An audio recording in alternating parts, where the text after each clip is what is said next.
kerjanya itu sebenarnya dari jam 8 pagi sampai dengan jam 4:30 sore lah Pak. Ya jam 4 jam 5 sore sesuai kesepakatan yang sebelumnya Pak.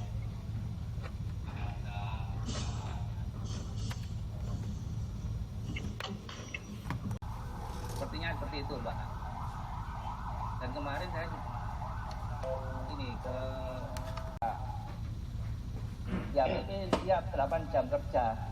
Artinya kalau 8 jam kerja kan berarti enggak itu Mbak, enggak melanggar aturan, jadi enggak mengeluarkan kompensasi seperti itu. Kemarin yang disampaikan dari pihak PP seperti itu Pak. Kalau memang konsisten PP tidak mengeluarkan kompensasi memenuhi aturan, kita enggak apa-apa Pak. Kita ini Pak, dari saya itu tiap malam ada Pak kiriman foto maupun video yang di-share ke saya mengenai kegiatan sampai malam itu ada Pak. Jadi nanti seumpama memang kita membutuhkan data-data itu, kita siap mengirimkan Pak. Seperti itu Pak, terima kasih. Gaji sepertiga dari UMK ini kan juga kredibilitas pemerintah ini kan juga tidak bagus di mata saudara-saudara yang ada di bawah. Apalagi dari proses pembangunan itu rumah warga ada yang ambruk, ada yang rusak, jalannya seperti itu.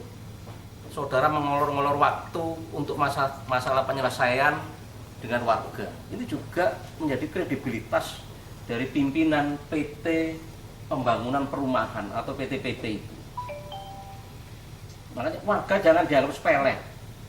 Ya, kami sampaikan, saya ulangi lagi, 8 rumah yang saudara bangun saat ini itu saja memerlukan waktu 8 tahun. Ini berperkara dimanapun. Nah, kalau ini nanti warga kirim sampai ke presiden, dipikir warga ini juga tidak punya jaringan ke sana.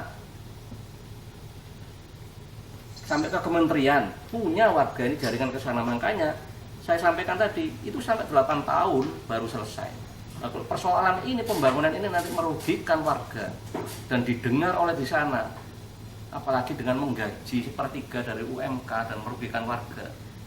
Ini juga kredibilitas saudara-saudara sekalian. Ya, rapat ini saya akhiri, saya minta minggu ini ada juga kesepakatan bersama. Sudah saya beri jalan, saudara mau 24 jam silakan, warga ini sampai golek nunggon. Kalau kira-kira saudara bertempat tinggal di situ seperti apa keluarga saudara? Saya kira itu ya, saudara-saudara sekalian, cukup ya. Camat dari Dinas Cipta Karya, dari Dinas Lingkungan Hidup, ini juga hanya sebagai penonton saja kalau seperti ini. Kalau memang saya fasilitasi seperti ini tidak bisa, saya lepas. Biar warga mengadu ke sana, saya biarkan. Karena warga juga punya jaringan-jaringan sampai ke tingkat pusat. Kurang lebihnya kami mohon maaf dalam memimpin rapat pada siang hari ini. Jadi memang ini agak keras karena warga sudah juga sampai hadir di Komisi C, ini ada juga. Karena warga sudah tidak tahan dengan apa yang dilakukan oleh PT Pembangunan Perumahan ini. Dengan perilaku seolah-olah karena ini adalah proyek pemerintah, karena ini adalah miliknya BUMN, saudara tidak bisa melakukan hal semacam itu di pemerintahan Pak Jokowi seperti saat ini. Terima kasih, kurang lebihnya kami mohon maaf, kami akhiri. Wassalamualaikum warahmatullahi wabarakatuh. Pak, hasil hearing kedua mengenai Rumah Sakit Suwandi bersama PP tadi gimana Pak? Ya, sebenarnya pemerintah Kota Surabaya ini mempunyai niatan yang baik untuk menyediakan fasilitas kesehatan bagi warga Kota Surabaya, yaitu dengan memperluas fasilitas rumah sakit dan membangun fasilitas rumah sakit persis di belakang Rumah Sakit Dr. Muhammad Suwandi di Kota Surabaya, yang akan rencananya dibangun sampai 5 lantai dengan anggaran yang cukup fantastis juga sampai 100 miliar lebih. Dan pemenang tendernya adalah PT Pembangunan Perumahan, yaitu BUMN milik pemerintah. Tetapi warga di sekitar di sana itu sangat dirugikan. Rumahnya juga ada yang ambrol, retak-retak, jalannya semua pecah-pecah semua. Satu RW di wilayah tersebut. Dan sudah ada kesepakatan di Komisi C DPRD Kota Surabaya bidang pembangunan bahwa PTPP juga akan memperbaiki rumah-rumah rakyat dan juga akan memfasilitasi agar warga bisa bekerja di proyek tersebut.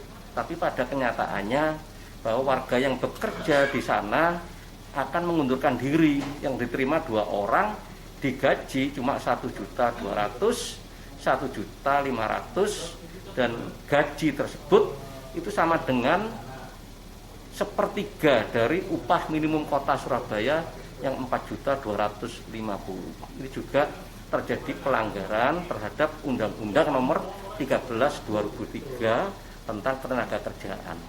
Di samping juga pekerjaan 24 jam yang sementara ini juga mengganggu aktivitas warga. Padahal sudah kami beri juga solusi agar warga ini bisa dipindahkan sementara dalam proses pembangunan yang memerlukan waktu 24 jam agar pembangunan di rumah sakit itu tetap bisa dijalankan dan cepat diselesaikan, tapi ditolak oleh PT PP tersebut. Hari ini itu adalah rapat dengar pendapat yang kedua, karena rapat dengar pendapat 3 minggu yang lalu itu diingkari oleh PT PP, sehingga warga protes kembali terhadap aktivitas pembangunan yang merugikan warga setempat. Oleh karena itu kami beri batas waktu minggu ini harus bisa diselesaikan dengan warga, dan kami juga tidak bisa untuk mencegah warga sampai lapor ke DPR RI atau DPR pusat, sampai lapor ke Kementerian BUMN. Dan karena PTPP ini BUMN, maka mari kita jaga kredibilitas pemerintah dalam proses pembangunan agar tidak merugikan warga dan juga bisa membangun rumah sakit tersebut dengan baik. Terus untuk hearing kedua tadi ada rekomendasi untuk PP tadi, Pak? Ya, jadi rapat hari ini rekomendasinya tetap seperti rekomendasi yang lalu, tapi harus diselesaikan pada minggu ini. Yaitu pertama, warga diakomodasi untuk bekerja di wilayah pembangunan itu dengan gaji sesuai standar upah minimum kota Surabaya. Yang kedua, membeli makanan minuman di warga sekitar. Yang ketiga, rumah warga yang rusak segera untuk diperbaiki. Pekerjaan 8 jam pagi hari agar warga tidak terjadi kebisingan dan merugikan warga setempat.